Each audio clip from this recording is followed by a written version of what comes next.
Assalamualaikum warahmatullahi wabarakatuh. Halo semuanya, perkenalkan nama saya Afifah Nurhayana dari Program Studi Pendidikan Administrasi Perkantoran Fakultas Ekonomi Universitas Negeri Jakarta. Pada video kali ini, saya akan memaparkan tentang pemeliharaan sarana dan prasarana, di mana ada beberapa materi pembahasan yang akan saya bahas, yaitu pengertian pemeliharaan sarana dan prasarana, tujuan dan manfaat pemeliharaan sarana dan prasarana, macam-macam pemeliharaan sarana dan prasarana, dan yang terakhir ada pekerjaan pemeliharaan sarana dan prasarana. Pertama, pengertian pemeliharaan sarana dan prasarana. Pemeliharaan sarana dan prasarana pendidikan adalah kegiatan untuk melaksanakan kepengurusan dan pengaturan agar semua sarana dan prasarana selalu dalam keadaan baik dan siap untuk digunakan secara bergaya guna dan berhasil guna mencapai tujuan pendidikan. Yang kedua ada tujuan dan manfaat sarana dan prasarana, di mana ada tujuan, yaitu terdapat satu, untuk mengoptimalkan pakai peralatan, untuk menjamin kesiapan operasional peralatan, untuk mendukung kelancaran pekerjaan sehingga diperoleh hasil yang optimal. Yang ketiga, untuk menjamin ketersediaan peralatan yang diperlukan melalui pengecekan secara rutin dan teratur. Dan yang terakhir ada untuk menjamin keselamatan orang atau siswa yang akan menggunakan alat tersebut. Selanjutnya ada manfaat dari pemeliharaan sarana dan prasarana, yaitu dengan adanya pemeliharaan yang baik, maka enak dilihat dan dipandang orang tentunya.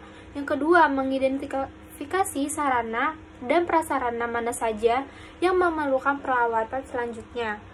Ketiga, mengurangi penggunaan kerja langsung berkaitan dengan ketidakfungsinya peralatan tersebut. Dan yang terakhir ada mengurangi terjadinya cacat produk sehingga pemrosesan ulang atau rework dapat ditekan. Selanjutnya terdapat macam-macam pemeliharaan dan sarana prasarana yang dibagi menjadi 4 aspek, yaitu berdasarkan ukuran waktu, aspek hukum, segi pengguna, dan keadaan barang tersebut.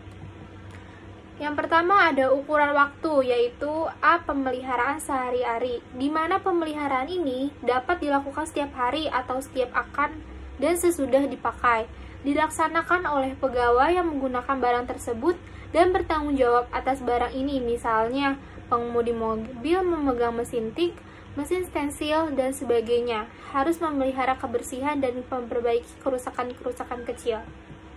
B. Pemeliharaan berkala. Pemeliharaan ini dapat dilakukan secara berkala atau dalam jangka waktu tertentu, di mana sesuai dari petunjuk penggunaan atau manual. Misalnya dilakukan 2 atau 3 bulan sekali dan sebagainya. Di dalam pemeliharaan berkala ini juga terdapat dibagi 2 menjadi usia barang secara fisik dan usia barang secara administrasi, di mana usia barang secara fisik, setiap barang terutama barang elektronik atau mesin mempunyai batas waktu tertentu dalam penggunaannya. Untuk peralatan dan mesin, kondisi usang ini sangat relatif karena perlu disepakati batas-batasnya. Yang kedua, usia barang secara administrasi, di mana dalam pelaksanaan kegiatan sehari-hari jarang ditemui barang yang keadaan fisiknya secara 0%. Sebab jika terjadi hal yang demikian jelas telah mengganggu kelancaran kegiatan dalam organisasi.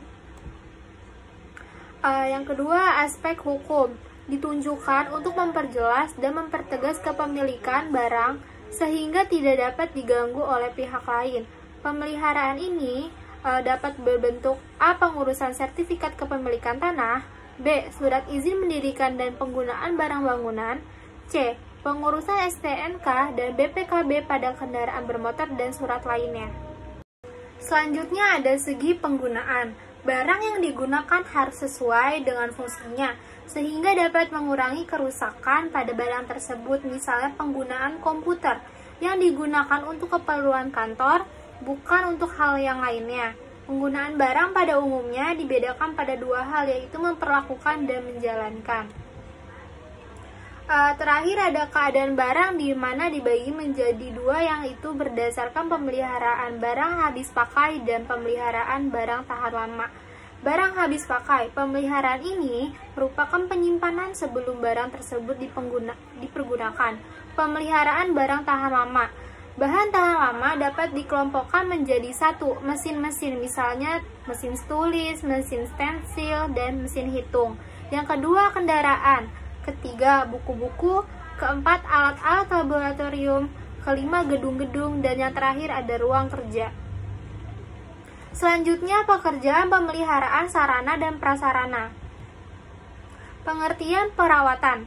Perawatan adalah perawatan yang dilakukan pada selang waktu tertentu dan pelaksanaannya dilakukan secara rutin dengan beberapa kriteria yang ditentukan sebelumnya. Perawatan terus-menerus atau perawatan rutin. Perawatan terus-menerus atau pemeliharaan rutin ialah pemeliharaan yang dilakukan setiap kurun waktu tertentu, misalnya harian, mingguan, bulanan, bahkan tahunan. Kegiatan pemeliharaan rutin dapat menjadi sarana guru dalam mendidik karakter siswa sesuai dengan nilai-nilai yang diharapkan muncul dari dalam diri siswa yang peduli lingkungan, tanggung jawab, dan disiplin. Perawatan berkala. Kegiatan perbaikan misalnya A. Perbaikan dan pengecekan pada komponen bangunan. B. Perbaikan melebur atau lemari, kursi, meja, serta pengecatan ulang. C. Perbaikan genteng rusak atau lainnya. D. Pembersihan lantai halaman atau selasar. Perawatan preventif. Adapun langkah-langkah sebagai berikut. A. Menyusun program preventif di sekolah. B. Membentuk tim pelaksanaan perawatan. C. Menyiapkan jadwal tahunan kegiatan perawatan. D. Menyiapkan lembar evaluasi untuk menilai hasil kerja perawatan. E. Memberi penghargaan bagi mereka yang berhasil meningkatkan kinerja. Sekian pemaparan tentang pemeliharaan sarana dan prasarana dari saya. Kurangnya mohon maaf. Wabillahi taufiq wal hidayah. Wassalamualaikum warahmatullahi wabarakatuh.